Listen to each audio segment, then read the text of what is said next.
My name is Emma, and I am a dietitian over at Open Door Health Center. And I am here today to talk a little bit about nutrition, just in general, and then some considerations that we have to take due to COVID-19. We aren't getting out and about as much. The cold weather is obviously coming. So, how we can still stay healthy and make sure, we're taking care of ourselves even in this time, too. Okay. Um, so, a little bit of background first about Open Door Health Center. We are a federally qualified health center, and our mission is to provide access to integrated patient centered care. Um, we want to provide health equity to everyone, regardless of their ability to pay. So, we have a variety of different services that we offer. We have a lawyer on staff, a dietitian, behavioral health, dental, medical, a whole range of things, enrollment specialists to help people that need help with insurance as well. So we do accept private insurance, medical assistance, min care, and also we offer a sliding scale based on your income for uh, what you will pay for these services. Because again, we want to provide people with care regardless of their ability to pay. Uh, so that is a little bit about Open Door. We also have this kind of visual of total wellness. Again, I mentioned we have a medical department, we have behavioral health, and we have dental. And this is really great to have everything under one roof. That's how we achieve integrated care. Um, so, our team of caring and experienced providers work together to serve the whole patient and all of their needs, because oftentimes we know um, no one comes in the door with just one issue or one problem, or that can be solved with just one thing. So um, we hope to be able to address as many of those needs that we can at one time. I also mentioned before that we do have a lawyer on staff that can help with legal issues, and then enrollment specialists to help with any insurance questions, navigating the system, enrolling for insurance, because that can be quite confusing as well. So, what is my role in achieving total wellness? Now, as a dietitian, I work along with our providers, our nurse practitioners. I work with some of our behavioral health providers as well to ensure that patients are receiving that integrated and patient-centered care. I provide nutrition education to a variety of different types of conditions, types of patients, working with chronic conditions like diabetes, hypertension, working with people that need to lose weight or need to gain weight, or some people that just have a hard time, navigating all that, a lot of information that is out there on the internet or in magazines, because it can get quite confusing. Um, so, really, my goal is to help people develop habits that are realistic for them, healthy habits that work for them, because not everybody has the same access, the same lifestyle, or the same goals. So, I like to figure out how we can help people again adopt those healthy habits that work for them and individualize their goals. I'm not here to give you my goals, I'm here to help you work and achieve your goals. I do provide resources a lot of times to patients and recipes. That's one of my favorite things to do, because it's easy for me to just tell you what to do, but we need to have the tools to do it as well. So I want to be involved in that. And then helping to develop educational materials and resources, again, kind of tailored specifically to the patient's needs, is another part of my goal. And then now doing presentations like this. So what are we going to cover today? We're going to talk a little bit about general nutrition. Nutrients of importance that maybe change as we get older, or things to pay a little bit more attention to. Some healthy snacking, because I think we all know that when we're stuck inside for long periods of time, the pantry and the refrigerator kind of calls to us, and it's hard not to snack. And then some physical activity recommendations, different resources that are available again during this time when we have to stay at home and the weather is getting colder, but we still want to remain active. So I don't know if many of you have seen this My Plate diagram before. It is kind of the updated version of the food pyramid that was around for a long time before that. It is the USDA's kind of go-to visualization for what a healthy and balanced meal looks like. Okay, so not all of our meals are going to look exactly like this, divided into perfect quadrants. But in a perfect world, our goal would be to make half of our plate fruits and vegetables, a quarter of our plate would be grains, and ideally trying to make half of those whole grains. And then a quarter of our plate would be lean proteins, eggs, fish, meats, yogurt even counts in that category. And then trying to get 2 to 3 servings of dairy every day is important as well. So, like I said, we live in Minnesota, and a staple is hot dish. And hot dish is all of these things kind of rolled into one, right? It's not divided evenly into these 4 quadrants. But I sometimes like to use this even when I'm cooking kind of as a visual for the proportion of things. So I think, if I add a half a cup of rice to something, I better add double the amount of vegetables, or, different things like that, where you can use it as almost a checklist for making sure that you're including those components as well. And then even if your grains happen to be macaroni and cheese, or your protein happens to be, a thick cut of steak, if they're in these correct portion sizes, it's technically a balanced meal. Okay. And then it's also important to read the nutrition facts label on things. Serving sizes can be a little bit tricky sometimes. The example I always like to give is for cereal. Cereal, the serving size is typically like 3/4 of a cup to 1 cup. When is the last time anyone ate only 3/4 of a cup of cereal, right? So when we pay attention to those portion sizes on the back, we can know how much we're eating and know what is in that serving size. Okay. Another thing that's really important is to stay hydrated. Drinking plenty of fluids throughout the day, hopefully mostly from water or milk. Trying to avoid sugar sweetened beverages. Every once in a while, it's okay to have a soda, or it's okay to have some tea, sweet tea or something like that. But those things are not going to keep us hydrated super well. So trying to choose water or milk most frequently. And then caffeinated beverages are also going to cause us to become dehydrated a little bit too, because they are a diuretic, which means that they make us have to go to the bathroom. So some of that fluid gets lost. But staying hydrated, oftentimes, especially as we get older, we sometimes lose that thirst, or feel like we don't need to drink as much. And sometimes it takes a reminder to get up and have a glass of water. I always like to make it a goal to have a glass of water as soon as you wake up in the morning, and then have something with each of your meals, and then right before you go to bed at night as well. So continuing on, not skipping meals. It sounds kind of counterintuitive. We often think like if we don't eat as much, we're healthier. Not true at all. Small, frequent meals and snacks throughout the day is actually very healthy, and it can help if your appetite is poor. Again, as we get older, sometimes our appetite goes down a little bit. We don't feel hungry as often. We're maybe not burning off as many calories, but it's important that we're maintaining our weight and still getting enough nutrition. Small, frequent meals and snacks can also help keep your weight balanced. If you're, trying to gain weight or lose weight, it helps with that weight maintenance.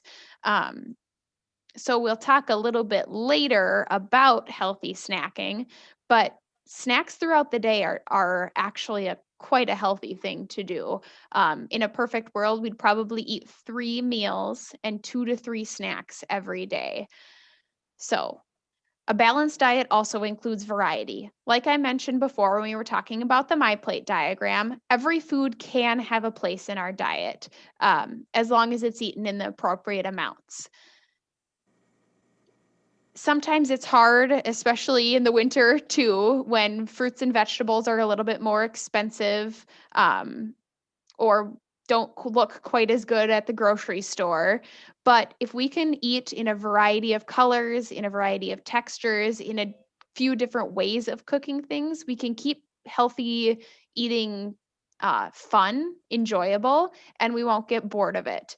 But like I said, every food has a place in our diet in the appropriate amount. So as long as you're including that variety of fruits, vegetables, whole grains, lean meats, you can be assured that you're eating a healthy diet.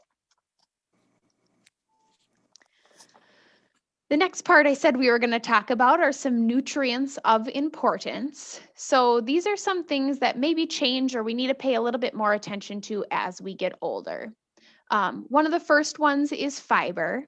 So fiber serves many functions. It helps keep our bowel movements regular. It can help reduce cholesterol and reduce the risk of heart disease.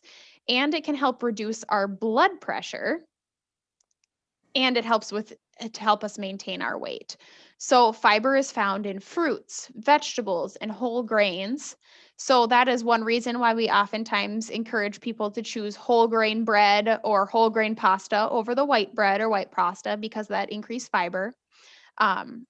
In fruits and vegetables, it's typically in the skin of the fruit or vegetable. So to get that extra fiber in, don't peel your apple or your pear. Fruit juice doesn't really have fiber or vegetable juice, but the serving size or the recommendation for women is 28 grams of fiber in a day or 25 grams of fiber. And for men, it is 38 grams of fiber in a day. And most people don't quite meet that recommendation. So if you can make that kind of a goal for you, it has significant health benefits. Calcium and vitamin D also become very important, especially for women. It's very important for our bone health. As we get older, I'm sure you guys have heard osteoporosis kind of is a higher risk for women.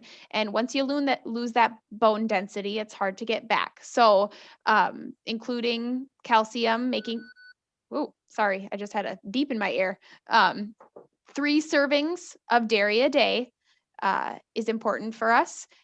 Dairy is found obviously in milk, yogurt, cheese. Calcium is also fortified in many items now. Cereal sometimes has calcium fortified. Orange juice is also oftentimes calcium fortified. So if you have issues with dairy, there are other places to find calcium. Vitamin D, like I said, is another important one.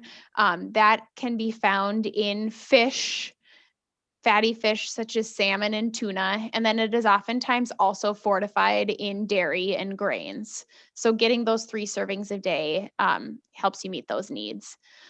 Vitamin B12, this is just a nutrient that often decreases in absorption as we get older. So it is just important to make sure we're on top of eating it. Luckily, most foods have been fortified with B12 now, so it's not something that you always need to supplement or eat specific foods for, but it is in a lot of cereals, in things like that. Also found in dairy sources and meats and whole grains. Magnesium and potassium, those are also nutrients that just maybe decrease in absorption a little bit as we get older. We just need to stay on top of, again, eating a variety, like we talked about before. Eating a variety of different fruits and vegetables will help us stay on top of that magnesium and potassium. I wouldn't worry too much about these ones unless you go to the doctor and they check those levels and see that they are low. But it's just something that we can sometimes see. And then sodium. I'm sure everyone has heard about sodium. It seems to be brought up in every doctor's appointment, every nutrition presentation, but it plays a big role in our body. So sodium has a really big effect on our blood pressure. Sodium or salt helps our body retain fluid. So when there's more fluid going through our veins and our arteries and things like that, that pushes more on the walls, and that's of those veins and arteries, and that's how our blood pressure is increased. In the typical American diet, we eat double the amount of recommended sodium in a day. We can sometimes figure out which foods are salty just by tasting them. We know that sausages or bacon or even just adding salt to our food, those are sources of sodium. However, it can hide in a lot of things too. Sodium or salt is used as a preservative. So anything that is shelf stable or wants to stay fresh for a long time typically is higher in sodium.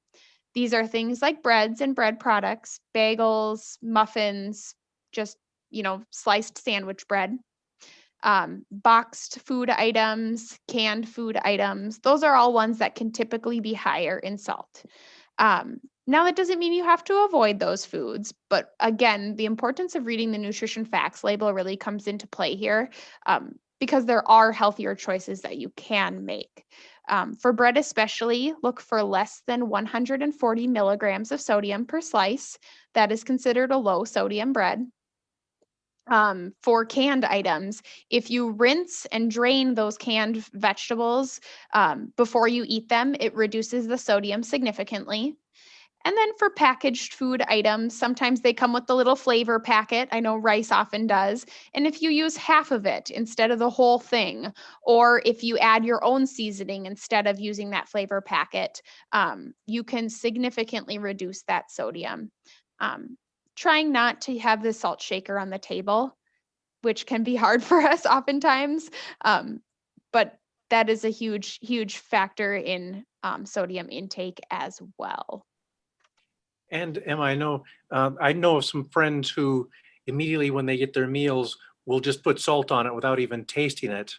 I'm sure Yeah. it's important to test it first. Yeah. And sometimes those things are just habit. And that's why not having it on the table, it removes that kind of trigger in our brain. So then if you taste your food and you're like, oh, it does need a little bit of salt, then you can get up and go get it.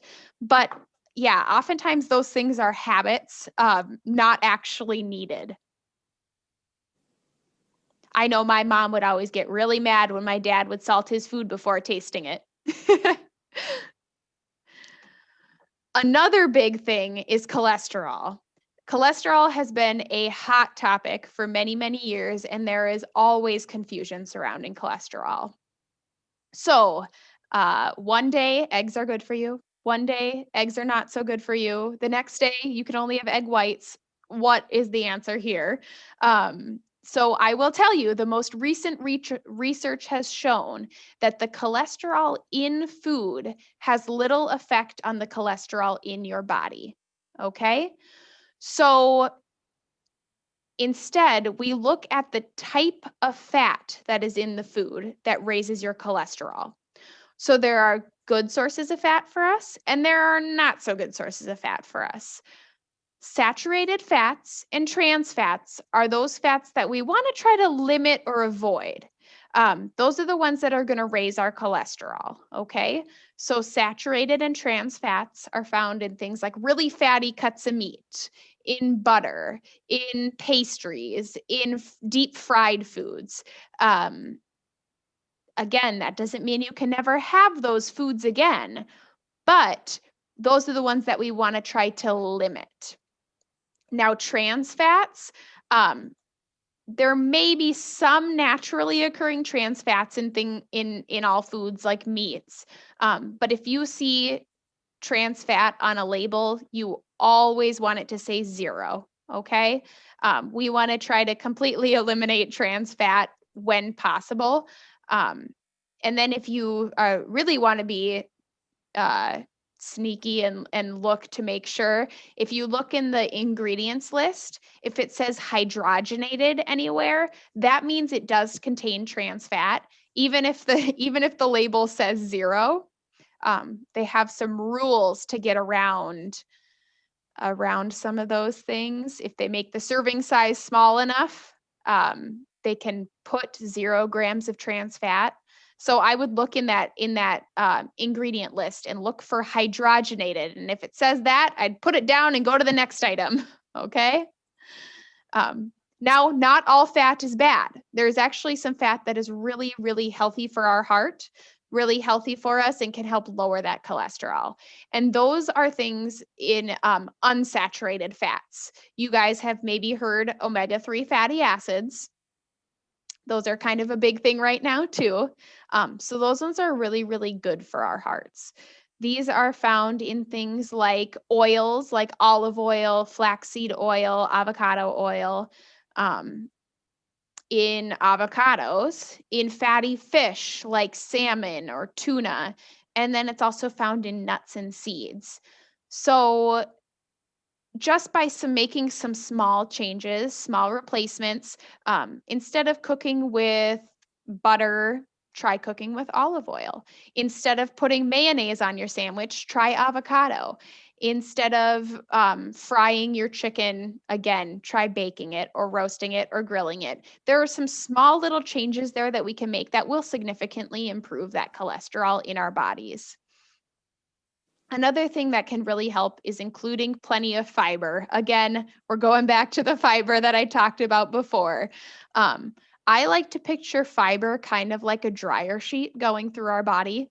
As it goes down, it kind of grabs all that bad stuff and it gets it out of our body. And it does the same thing with cholesterol. Okay. So, including fiber from those whole grains, from the fruits, from the vegetables, can have a significant effect on our cholesterol as well. And then foods high in added sugars. Those unhealthy fats, like the saturated fats and the trans fats, they kind of work together with those really sugary foods to help raise cholesterol. So if we can avoid sugars, added sugars when possible, you can see that improvement in your cholesterol too. Some foods are naturally going to have sugar in them. Milk naturally has sugar in it. Fruit naturally has sugar in it. But I'm talking about the added sugars in, soda, and sometimes in juices, they add sugar. In, a lot of pastries or a lot of cookies or things like that. Just trying to limit those when we can. So this is a picture I kind of like to bring up. When we see foods like this, you can kind of tell which one is maybe a healthier choice and which one's maybe not. Okay? But not every food is going to look like this. It's not always going to be this clear cut of, the nuts and the avocado versus the fried donut and the bacon. It won't always be this clear cut. But again, that's when the importance of reading the nutrition facts label really comes in. Then we can start to recognize which foods, have a lot of saturated fat in them and which foods maybe don't have as much. And then you don't always have to read the label, but it helps you to start out with and start to get really familiar with those nutrients. So we are coming back to snacking. I said we'd talk about this a little bit more. And like I mentioned before, snacking is not bad for us. It is actually quite good for us. But the difference between that, the healthy snacks and the not so healthy snacks is making those snacks intentional. Oftentimes, snacking is walking by the fridge or walking by the cupboard and grabbing a handful of chips as we walk by, or, cutting off a corner of a brownie as we walk by, or something like that. Snacking in front of the TV is a common one. Those snacks, when they're not intentional and we're just eating because food is there or because we're bored, we should probably try to avoid those ones. But listening to our hunger and choosing a healthy snack, sitting down, serving it up in a bowl, serving it up on a plate, that is healthy for us, okay? So again, try not to snack in front of the TV or while otherwise distracted, like reading a book or doing chores or driving in the car or things like that. Though at that time, we don't really get to truly appreciate it, and we don't always feel satisfied after that because, again, we didn't get to enjoy that food that we were eating. And then when we do eat snacks, trying to include a snack that contains both a carbohydrate and a protein source in it. So carbohydrates give us that quick energy, and they taste really good. The protein gives us that longer lasting energy and helps us feel fuller longer. So when we put those two things together, it is a good, satisfying combination that will keep us full until our next meal. Some examples of healthy snacks: apple slices and peanut butter, almonds and dark chocolate. That's a good way to get your chocolate in for the day. Cottage cheese with fruit, yogurt with berries, even granola on there, and cheese and crackers. Those are all really great sources. Granola bars are another good one as well that are really convenient. Trail mix packets are a good thing to grab and go with to make sure you have something on hand if hunger strikes. Now getting to physical activity. Every year this becomes a challenge in Minnesota because it gets slippery outside, it gets cold outside. But this year, especially when it's harder to go to a gym or there aren't group exercise classes or things like that going on, we want to make sure that we are able to stay physically active. We do know that general physical activity throughout the day, not necessarily structured exercise and sweating and running and, getting our heart rate up, but general physical activity throughout the day is very beneficial for us. So every hour or so, if you know you've been sitting down for a long time reading or watching TV or something like that, get up and just walk around for a little bit, even if it's walking to your kitchen, walking to the bathroom. Stand up and do a couple of, shake your legs out or something like that. Just get everything moving. It sounds kind of goofy, but get that blood flowing again. And we know that that is very beneficial for us. Another thing that is being offered, and I believe that this is new due to COVID-19, but Silver Sneakers is offering on-demand virtual workout classes from home. So you are eligible, or you can check to see if you're eligible for Silver Sneakers on their website. But if you have Medicare, you should be eligible for Silver Sneakers. Anyone, I believe, the age 65 up should have access to Silver Sneakers classes. Their website also has a lot of really good information on exercises you can do at home. They do have some nutrition education and information on there as well, on their website. I did want to mention too, Emma, that Vine from the very beginning, basically within days of us having to close down, has also offered exercise classes daily on both our Facebook page and sometimes through Zoom, sometimes just accessible through our website as well. If you go to Awesome. that virtual Vine tab again, they do have some recorded workouts. So, it's the same one quite a bit, but at the same time, getting used to it is kind of nice because you can build your endurance and work on it that way. So I encourage anybody, if you have questions, please feel free to let us know, and we'd be happy to point you in that direction. Yeah, that is awesome. Another one that is offering online classes is SAIL, which is Stay Active and Independent for Life. So this is run by Catholic Charities of Southern Minnesota, and they have been around for a while. They have exercise programs that are focused on increasing strength and preventing falls. And SAIL classes are designed specifically for people ages 55 and up. They focus on strength, balance, flexibility, aerobic activity. You can do it sitting, you can do it standing based on, your needs and your ability. And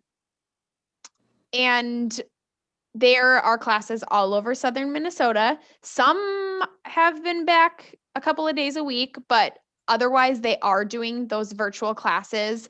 And if you want to visit their Facebook page, that's where there's more information on when those are happening and how you can, tune into those classes. But that's another really great opportunity. And I think one thing that is really unfortunate about COVID as well is that oftentimes when you do workout classes, there's kind of a camaraderie around it, right? You have the social aspect and you have your friends that, when you missed a day, they're like, where were you? To make sure that you're staying active and staying going. So even joining a Facebook page like that or staying in touch on that Facebook page can kind of help with some of that social aspect of it as well. I know it's not the same, but it's at least something, right? There are some things that you can do just at home by yourself too. I found these I have it in the reference list, but this whole website is California Mobility. They had, I think, 25 different exercises that you can do without equipment, just in your chair. These ones are more specifically chair exercises, but there's also chair yoga or chair stretches that you can do. So again, doing squats, just stand up, sit down, doing that a couple of times every hour. You can do, again, stretches. It shows the one with the arm over the top of your head. You can work on your core or your ab strength by lifting your legs up off the ground, doing some flutter kicks, different things like that. Sometimes we just need things written down and need ideas, right?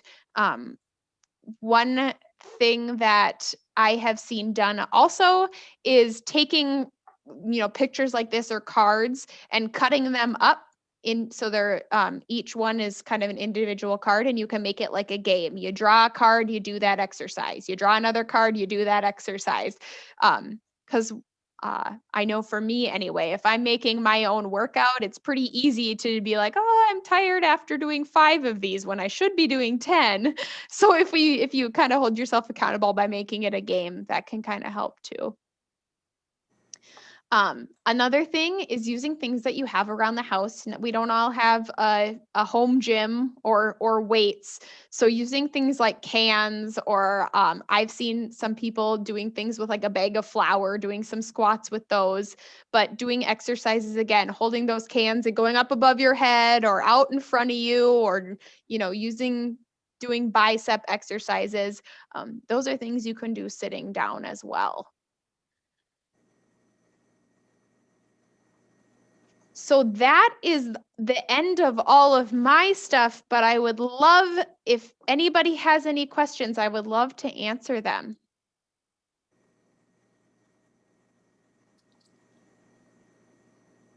Well, a couple of things that I thought of. I know that especially with the limitations, and I know a lot of our members have been voluntarily self-quarantining for most of the time, which means fewer trips out to the grocery store. Mm-hmm. What can we do in a healthy way besides running to Sam's Club and getting everything preserved and in bulk that can help us continue to eat healthy and have a variety?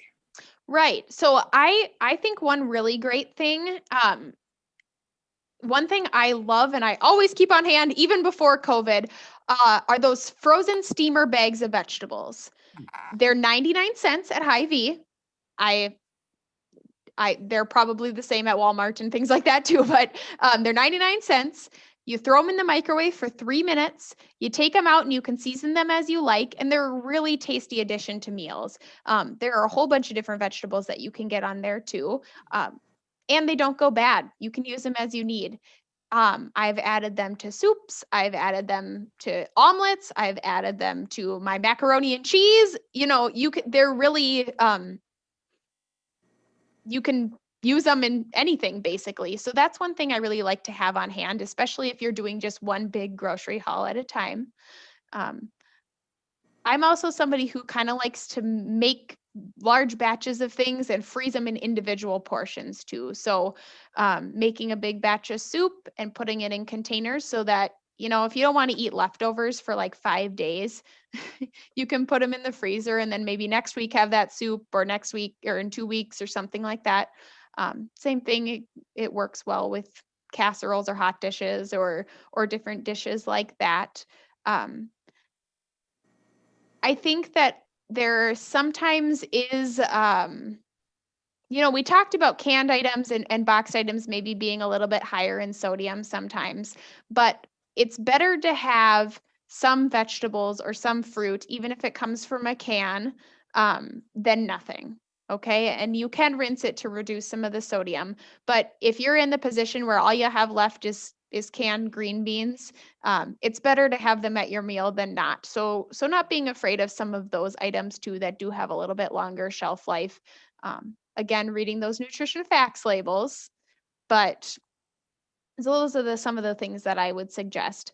I know that a lot of places like Aldi, Walmart, Hy-Vee, they are all doing the grocery pickups as well, where you can just order and have them bring it out to your car. And I know sometimes they have a little bit longer wait list and you don't get the joy of going through and picking your own stuff. But that is a very safe way to get your groceries as well. Did that answer your question? Yes, thank you. Sorry. Yep.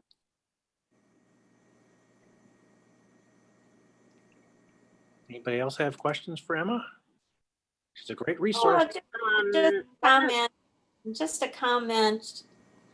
Thank you for reminding me of that I'm eating all bad things. No, I mean, I grew up on a farm and all the things, so many of the things, granted, we had beautiful big gardens and vegetables, but then we serve them with cream sauce or cream beans or cream peas or, everything we did we were never quite aware of. And I loved to still cook like that, even though I know I shouldn't be, but it takes some practicing or I don't know. I've just got to try and go back to more healthy ways. And thank you for reminding me. Well, good. I'm glad I could help you. There is a place sometimes for a little bit of cream. My mom makes a Thanksgiving dish that I can't watch her make it because otherwise I can't eat it. But, once a year, it's okay for me. I can have that corn that's absolutely dripping in butter and cream.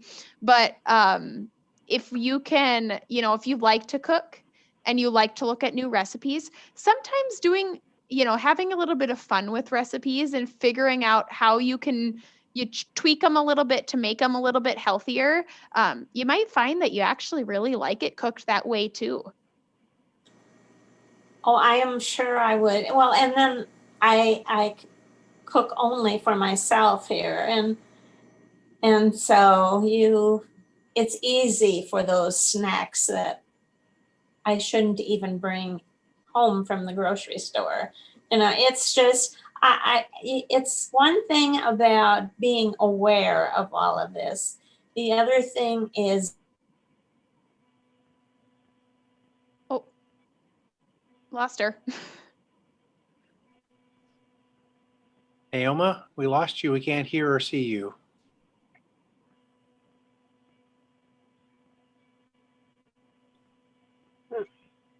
Well, I hope she's okay. Maybe she went out to get some of those bad things at the grocery store. Mary, did I see you with a question? Yeah, well, not a question, but a comment. One of the things that I have started doing, because I am cooking for myself, so I have started getting like those small single serving cups, like of vegetables, because that helps me control the size. Otherwise, if you open a can of beans and you're the only one in the house, then you got to store the beans and have them at another time or something. And I usually will get without salt added, vegetables without salt added. Then I can maybe just sprinkle a little bit of salt on them, and then I'll find that I taste that more than if I cooked it with the salt in it. Yeah. One thing I'm wondering now is if canned fruit is canned with fruit juice. So that's something that's again on the label. Sometimes it'll say canned in syrup. And Yeah. sometimes it'll say canned in 100% fruit juice. So I would Well, choose the ones that are canned in 100% juice. Well, if it's with 100% juice, you said sometimes there's sugars added. Are there generally sugars added to that where it's a fruit that's canned in fruit juice? If it says it's canned in 100% fruit juice, then there should not be any sugars added to it. The sugars you may see on the label are the ones that are naturally occurring in the fruit. Because I will get those too in the little single serving Yeah. sizes, and I'll look for the ones that are fruit juice.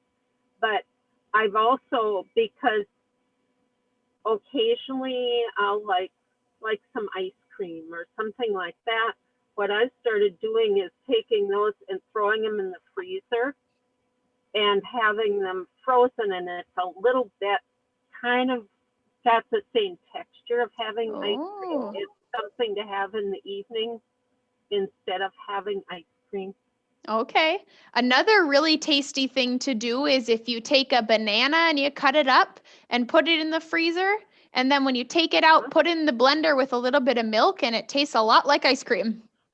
Oh, wow. It's Okay. delicious. I thought about doing that. Okay. It gets kind of the consistency of a shake or like soft serve ice cream. Okay. Mhm. And that at the beginning, or well, right before all of this started, my daughter had a Ninja, thing, and I really enjoyed when they were using it at their place. So I bought one for myself, and a couple times a week I'll have that with fruit and the whole.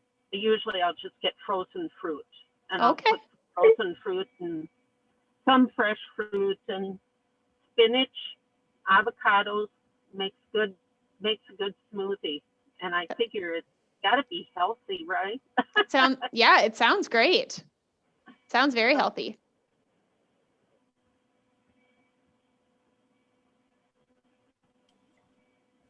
You mentioned earlier on about it's tougher to get fruits when in the wintertime when they're not available or they're more expensive. Do you have any thoughts on whether it be dehydrating or any other process that you could do and have those on hand between seasons, so to speak? Yeah, I am not an expert on canning and things like that, but I know a lot of people do that garden will can their fruits and vegetables, and I think that that's a fantastic thing to do in the summer when you have all of that stuff on hand. Or sometimes during the year, apples are extremely cheap, and you make applesauce and can them or things like that. And I think that's great. I don't know a lot about dehydrating foods or fruits or vegetables. Freezing is another, good option if you have blueberries or strawberries, or I've even done it with peaches. If you wash them up really well and make sure they get kind of dry before you put them in the freezer, but then, put them in a container and put them in the freezer, they'll stay good. And then again, you can use them in things like smoothies or put them in your oatmeal, or ways like that. But I don't know if I know a lot about dehydrating.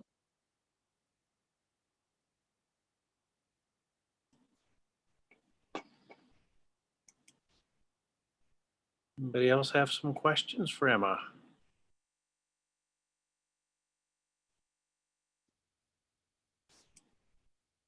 Well, I think, is it on the first page? Maybe. Oh, it's not on there, but I can certainly, I am always available to answer questions too here at Open Door. So if you call, they can direct you towards me to answer questions. But otherwise, I really enjoyed talking to you guys today. Well, thank you very much for coming today, Emma. And hopefully there'll be some people who, right after we shut down, they'll say, I should have asked her this. And they'll get in touch with you. And if you have questions too, you can get in touch with me. I've got Emma's email address that I'd be happy to share as well. Yes. Yeah. All right. All Well, right. hearing no other questions, thank you very much, Emma. Certainly appreciate your coming in today, because this is a time of year when we're all starting to realize changes are upon us, and it's time to make those changes in our diet and our exercise program as well. Yeah. And I always just like to say, it is all about balance. And I said this a couple of times throughout the presentation, no food is off limits. When we create that restriction, oftentimes we want it more. So it's okay to have your favorite foods every once in a while, but it's those, the amount we're eating and still making sure we're getting enough of that good stuff too. But yes, a couple of Christmas cookies as the holidays approach. We don't want to feel guilt around food either. Certainly tough when we were first locked down. The COVID-15 or whatever number they attached to that was very easy to reach. Yeah. All right. Well, thank you, everyone. We hope to see you around. And don't forget, Vine does have those exercise videos online for you to check out anytime. And if you want to check out our Facebook page, every start of every week, we usually have our virtual Vine schedule on there, so you can find out what the programs are that are coming up, whether it be exercise or educational, and you can participate in those free of charge. All right. Thank you, everybody. Thank you. Have a good rest of your day. Yep. Bye. Thank you, Emma. We certainly appreciate your presenting for us today. Of course, I enjoyed it. Oh, good. Maybe you'll hear from somebody along the way too. Sounds good. All right. Yeah. Thank you very much. Have a great day. All right, bye.